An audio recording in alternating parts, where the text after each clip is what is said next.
नमस्कार, मी प्रमिला झांबरे। तर आज मी चिल्याची भाजी करते। तर इथं चिल्याची भाजी नीट करून घेतली। तुम्ही ह्याला आमटीची भाजी म्हणता का काय म्हणता ती मला सांगा कमेंट करून। आमच्या इकडे चिल्याची भाजी, आमटीची भाजी असे म्हणतात। तर ही भाजी मी नीट करून घेतलेली, ही धुण्यासाठी एका छोट्या पाटीत काढून घेतली।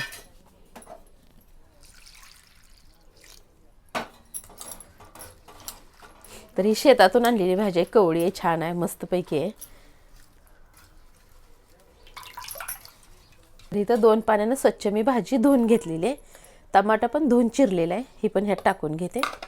इथं थोडासा भोपळा घेतलाय, ह्यातले बी काढले तर मी जास्त थोडासा निब्बर होता म्हणून ही पण धुवून ह्याच्यामध्ये टाकून घेते।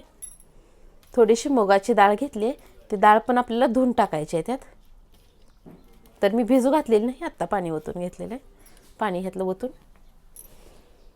तर पाणी मी काढलेलं आहे, फक्त मुगाची डाळ घेतलेली आहे। तर मी डाळ सगळी ओतून घेतली, छोटा 1 चमचा हळद टाकले, थोडंसं आपण पाणी ओतून घेऊया ह्यात। तर आपल्याला ही 2 शिट्ट्या आता शिजवून घ्यायचं आहे। तर बघा छान असं भाजी आणि भोपळा शिजलेला आहे। आपण ह्याला आता गरगटून घेऊया। तर गरगटाच्या अगोदर जी ह्यात पाणी आहे ते आपल्याला पाणी काढून घ्यायचं, म्हणजे छान असं मऊ गरगटला जातोय। पाणी असेल तर गरगटाला येत नाही। तर ह्यातलं मी पाणी काढून घेतले, आता ह्याला गरगटून घेते। तर मॅशरनं ही पूर्ण भोपळा, भाजी, डाळ सगळं एकजीव करायचं आहे आपल्याला। तर बघा छान असं मी गरगटून घेतलंय मॅशरनं। तर आता जे आपण पाणी काढलेलं होतं तीच पाणी आपण ह्यात ओतून घेऊया। तर हे राहिलेलं पाणी ओतून छान असं मिक्स करून घेते। तर आपण आता ह्याला फोडणी देऊन घेऊया। फोडणीसाठी मी कढईवर ठेवले, आपण फोडणीला थोडंसं तेल ओतून घेऊया। तर फोडणीसाठी तेल तापलेलं आहे, तर मी जिरी मोहरी टाकून घेते। अगोदर आपल्याला जिरी मोहरी छान अशी तडतडू द्यायची आहे।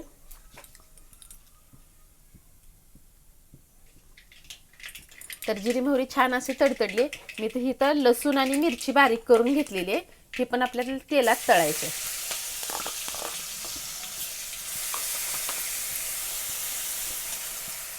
त्याच्यासोबत मी टाकते कढीपाला, कढीपाला धुवून घेतलेला आहे मी।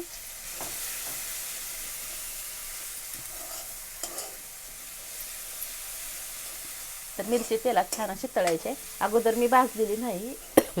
तर बघा मिरची किती छान अशी तळून झाली।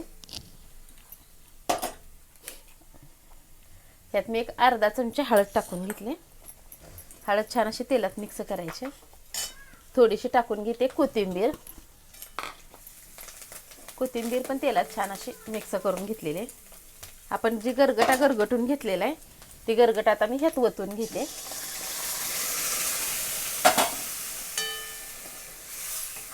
तर बघा तुम्हाला जरी घट्ट गरगट असं आवडत असेल तर नाही पाणी ओतलं तरी चालतंय। आमच्यात जरा पातळ आवडतो आणि कुस्करून खाण्यासाठी थोडासा मी पातळ करते, तर मी थोडं पाणी ओतून घेते ह्यात।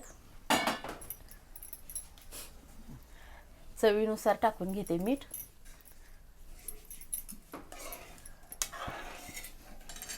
इथं मी जाडसर शेंगाचं कूट वाटून घेतलेलं आहे, ते कूट टाकून घेतले। तर आपल्याला आता ह्या गरगट्याला उकळी येऊ द्यायची आहे, शिजू द्यायचं आहे चांगला, उकळल्यानंतरच चव लागते।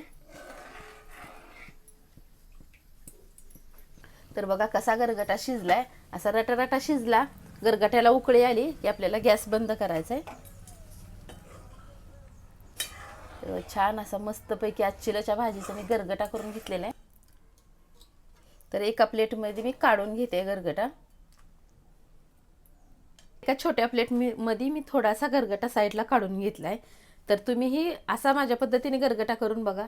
माझा व्हिडिओ आवडला तर नक्कीच लाईक करा, सबस्क्राईब करा।